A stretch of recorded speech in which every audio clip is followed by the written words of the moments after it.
The freezing wind moved silently across the mountains of Afghanistan as darkness swallowed the battlefield. Deep inside hostile territory, a small United States Army team moved carefully through narrow, rocky paths, every step silent, every breath controlled.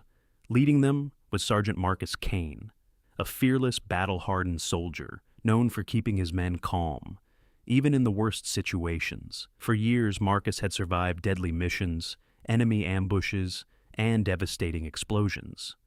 But tonight felt different. Intelligence reports had revealed something dangerous. An American intelligence officer had been captured and hidden inside a secret mountain compound. The mission was simple, yet deadly. Find the hostage and bring him home before sunrise. As Marcus and his six-man team crossed a narrow mountain trail beneath the freezing night sky, something suddenly felt wrong. The silence became strange, unnatural. Marcus stopped. Slowly he raised his hand. A signal. "Stop moving!" Before anyone could speak, boom! A massive explosion shattered the ground beneath them. Gunfire instantly erupted from the mountains above. Enemy fighters had been waiting, hidden in the darkness. It was a trap. Chaos exploded across the battlefield. One soldier was badly injured. Another lost radio communication. Bullets ripped through the cold night air as the team fought desperately to survive inside a deadly kill zone. But Sergeant Marcus Kane refused to panic. Through flying dust, smoke, and relentless gunfire, Marcus crawled toward the injured soldier. Ignoring the bullets flying past him, he grabbed his teammate and dragged him behind cover. Then, turning toward his men, Marcus shouted commands through the chaos. Even worse, the team was surrounded, their escape route gone, blocked. For most soldiers, the mission would have ended there. But Marcus made a shocking decision. They would continue. Leaving the hostage behind was never an option. Under complete darkness, the team moved silently through a hidden canyon path, avoiding enemy patrols for hours. Every sound mattered. Every mistake could mean death. Finally, after hours of movement through the mountains, the compound, hidden deep between towering cliffs, heavily guarded, dangerous. The moment they saw the number of enemy fighters protecting the area, everyone understood just how impossible this mission had become.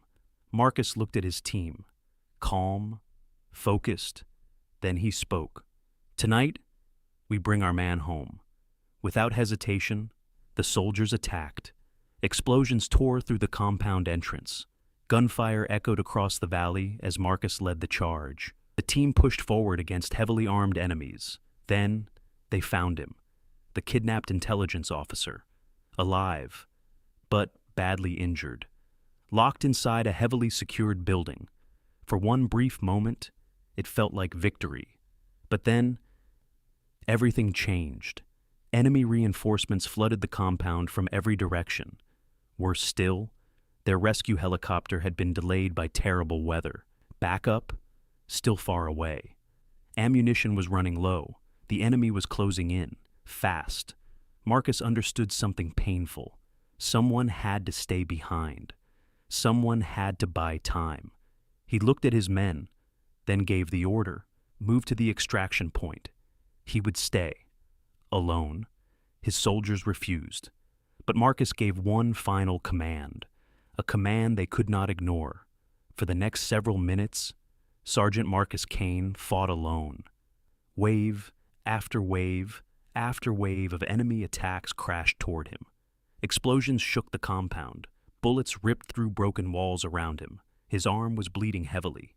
He was exhausted, outnumbered, but he kept fighting, because every second he survived meant more time for his team to escape. Then, through the crackling radio, Marcus heard the words he had been waiting for. "The helicopter has arrived. Your team is safe." For the first time that night, Marcus smiled, weak, bleeding, barely standing. He leaned against a broken wall, believing the mission was finally over. Moments later, the sound thundered through the mountains, American helicopters, racing toward the battlefield. Their arrival forced enemy fighters to retreat into the darkness. Rescue soldiers rushed into the compound, and there they found him, Sergeant Marcus Kane, badly wounded but alive. Weeks later, back in America, Marcus was honored for extraordinary bravery, but he never called himself a hero. And whenever people asked him one simple question, "How did you survive impossible odds?" Marcus always gave the same answer: "No soldier gets left behind."